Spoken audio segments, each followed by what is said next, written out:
Quand deux personnes se marient, c'est pour signifier à l'autre son amour et lui témoigner officiellement une promesse d'engagement et d'exclusivité sexuelle. Mais au fil des ans, quand la routine s'installe et que les feux de la passion s'effritent, certains oublient parfois les promesses du départ. Comme en témoignent de nombreuses statistiques, personne n'est à l'abri des désirs extra-conjugaux et de l'adultère. Pour remédier à ces risques, de plus en plus de couples ont trouvé une façon bien originale de prévenir les tentations. Ils ont choisi d'avoir des relations sexuelles ensemble avec d'autres personnes. Voici Madame X, une professionnelle qui a accepté de participer au reportage. Elle tenait par contre à préserver son identité. Yes, you make love with the person you love and you're in love with.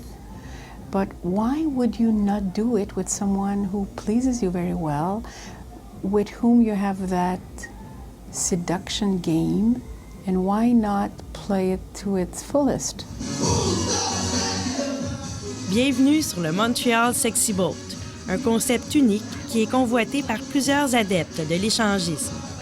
Au beau milieu de la rivière Richelieu, une soirée des plus charnelles et sensuelles les attend. Fait que je vous souhaite à tout le monde une super belle soirée sur Montréal Sexy Boat.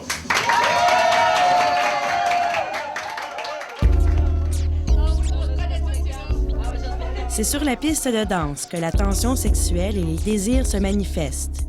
Les attouchements sont la norme et ils initieront la suite de la soirée.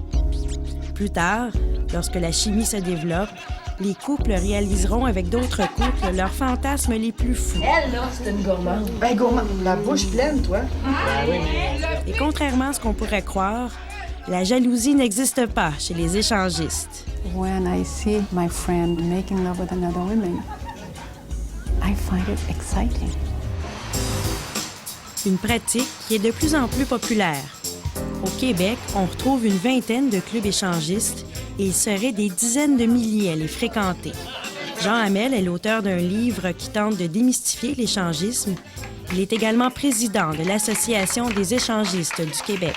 La plupart des couples nous mentionnent qu'ils viennent faire de l'échangisme pour mettre du piquant dans leur vie, pour changer de la routine, pour avoir quelque chose de nouveau. Parce qu'il ne faut pas oublier que les couples qui font de l'échangisme, dans la plupart des cas, sont des gens qui sont déjà ensemble depuis 3 ans, 5 ans, 10 ans, 15 ans, voire 20 ans et plus.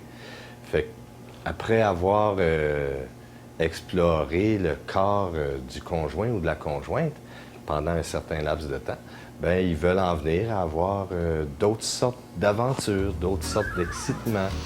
Voici Denis et Micheline, un couple qui fréquente le milieu échangiste depuis 10 ans. Ils sont également propriétaires d'une agence de voyage échangiste à Trois-Rivières. Aujourd'hui, ils sont venus au tout nouveau Club 1082, le plus gros complexe naturiste et échangiste au Canada.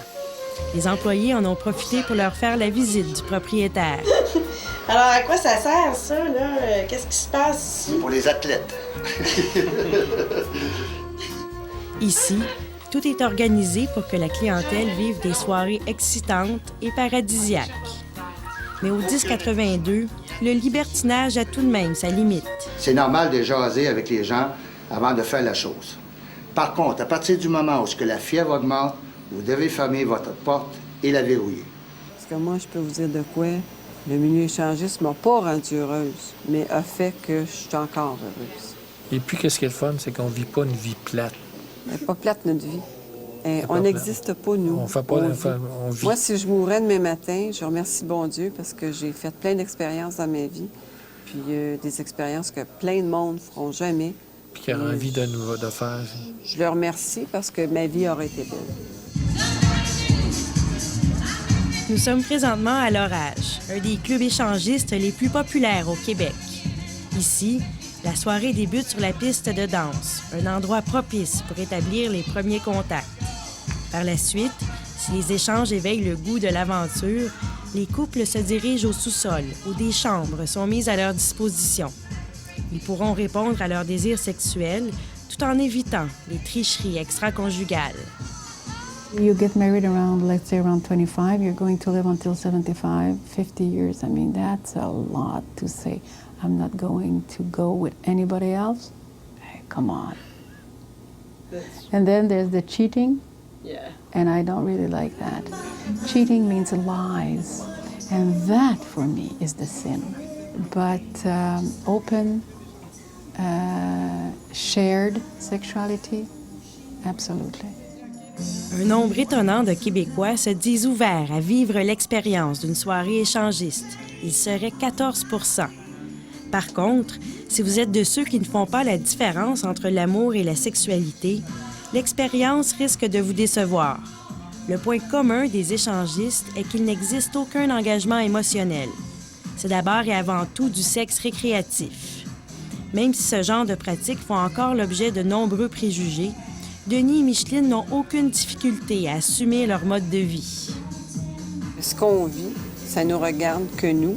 Ce que les gens peuvent penser de moi, bien ça, c'est leur problème. Parce que moi, je me connais, je sais ce que je vaux, puis je sais ce que je veux, puis je sais ce que je veux pas. Il y a peut-être un paquet de personnes qui nous envient. Il y a beaucoup de gens qui probablement envient, mais qui jamais oseront parce que justement à cause de la marginalité. Jusqu'à tout récemment, les clubs échangistes étaient illégaux et les couples qui les fréquentaient étaient traités comme des criminels. Cette descente policière qui a eu lieu au célèbre Club L'Orage en 1998 en témoigne.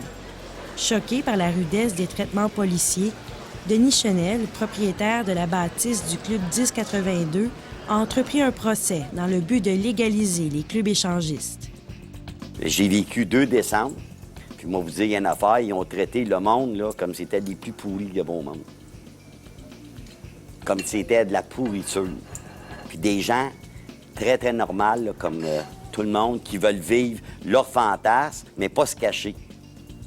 Il y a combien de divorces, là? 1 sur 2. Dans les échangistes, moi, je peux vous dire là, qu'il n'y en a pas beaucoup. Une bataille qui a porté fruit.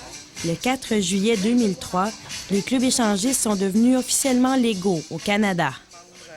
On est devenu très populaire depuis le 4 juillet, depuis le jugement qui a légalisé l'échangisme. Moi, je vais dire franchement pourquoi j'ai fait le procès, c'est pour passer à l'histoire. Moi, je vais dans les livres. Si jamais les petits-enfants ils disent hey, ça, c'est mon grand-père. Je l'ai fait vraiment parce que j'aime ce milieu-là.